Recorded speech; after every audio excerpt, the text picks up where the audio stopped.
Some heroes never sought the spotlight. This is their story.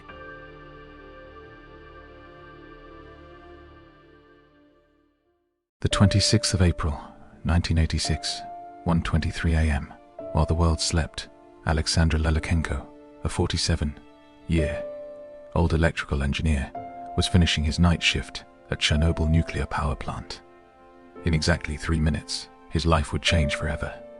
But what he would do in the hours that followed, the world would never know his name. This is the story of the man who walked into hell 6 times and saved thousands of lives I'll never meet. Aleksandr wasn't a soldier. He wasn't a firefighter. He was an electrical systems supervisor, a man who spent his days checking voltage regulators and signing maintenance reports.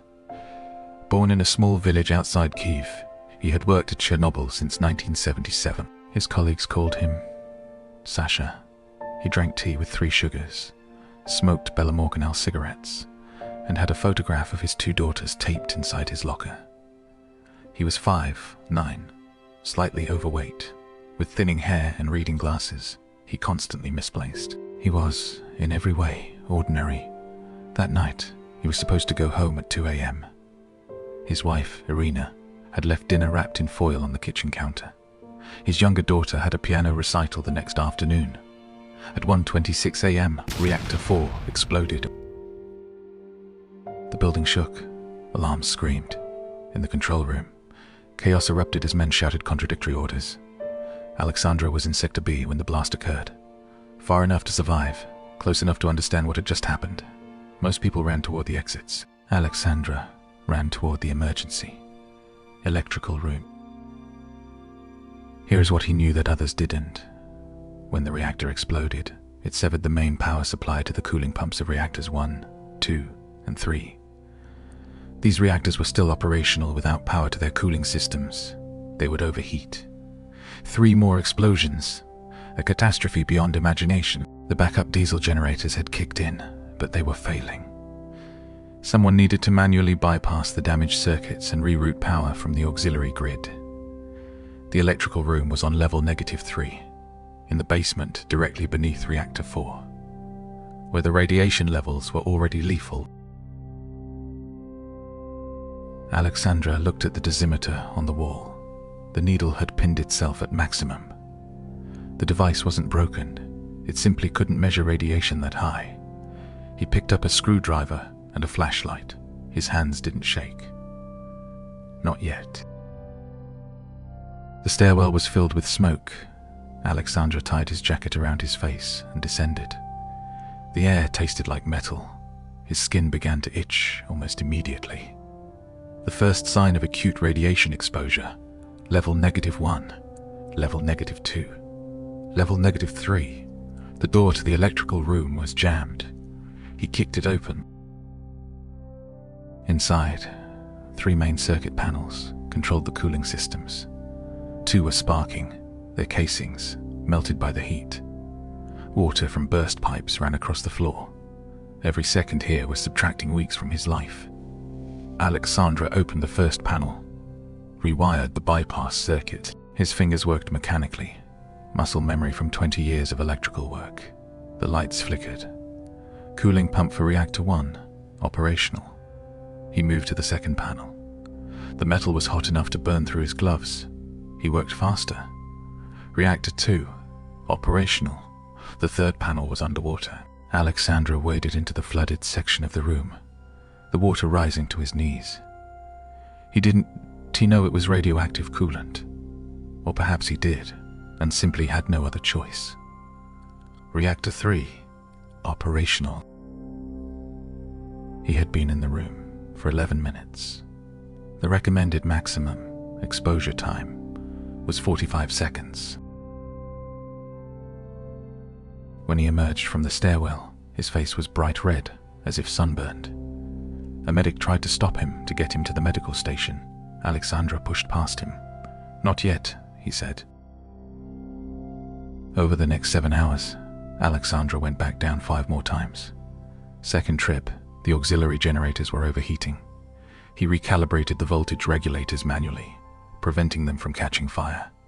Third trip, a critical valve in the coolant system was stuck closed. He used a wrench the size of his arm to force it open. The steam that erupted nearly scalded him alive. Fourth trip, electrical fires had broken out in the cable tunnels. He crawled through smoke, filled corridors to reach the fire suppression controls. Fifth trip, monitoring equipment had failed. Someone needed to manually check if the cooling systems were still functioning. Aleksandr volunteered. Sixth trip, by dawn, he could barely walk. His skin was peeling. He vomited 3 times on the stairs, but there was one final circuit that needed to be secured to ensure stable power flow.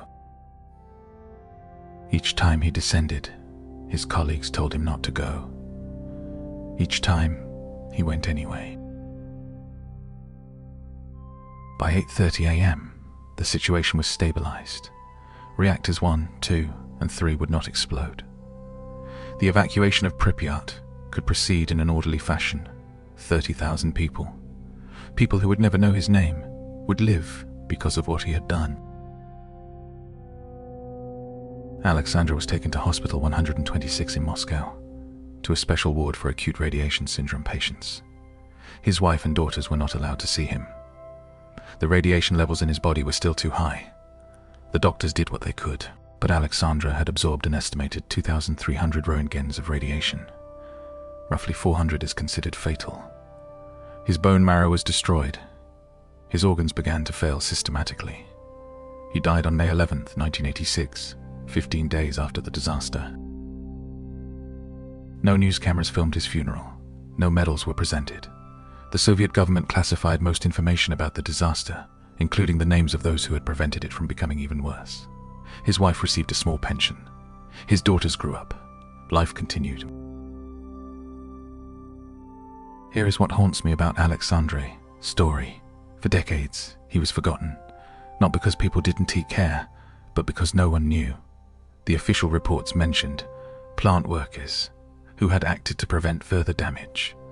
Aleksandr was a footnote, a statistic. It wasn't until 2006, 20 years later, that a researcher going through declassified documents found his name and pieced together what he had done. By then, his daughters were in their 40s. When they learned the full story of their father's final night, they wept. Not because they didn't know he was brave. They always knew that. But because the world had never known. I think about Aleksandr often, not just about what he did, but about why he did it. He could have run. No one would have blamed him. The plant was exploding. Every instinct in his body must have screamed at him to flee. But he didn't. He walked into that radioactive hell because he understood something fundamental.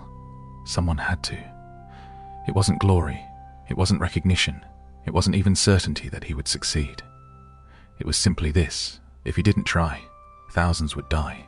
So he tried. He descended into that darkness 6 times, knowing what it was costing him. Each trip down those stairs was a conscious choice. Each circuit he rewired subtracted days from his life. He knew. He went anyway. And here is the thing. Aleksandr wasn't special. He had no superpowers. He wasn't a trained soldier or elite operative. He was an electrical engineer with reading glasses and a cigarette habit. He was us. And that is exactly why his story matters. There are silent heroes everywhere. Not people with capes or statues built in their honor. People who make the hard choice when no one is watching. People who do the right thing even when it costs them everything. The nurse who stays late to hold the hand of a dying patient with no family. The teacher who spends their own money on supplies for students who can afford them. The stranger who talks someone down from the edge of a bridge at 3 a.m. They don't do it for recognition. They do it because someone has to. Aleksandr Lelechenko walked into hell 6 times to save people he would never meet. His name should be known. His story should be told. But more than that, his choice should remind us of something we sometimes forget. Heroism isn't about being extraordinary. It is about being ordinary and choosing to act anyway. You don't need special training. You don't need permission. You just need to see that something needs doing. And do it. The world is full of darkness, of disasters, of moments when everything goes wrong. But it is also full of people like Aleksandr, people who, when faced with the choice between running toward safety or running toward the fire, choose the fire. Be that person. Be the silent hero. This was the silent hero. Until next time, remember their names.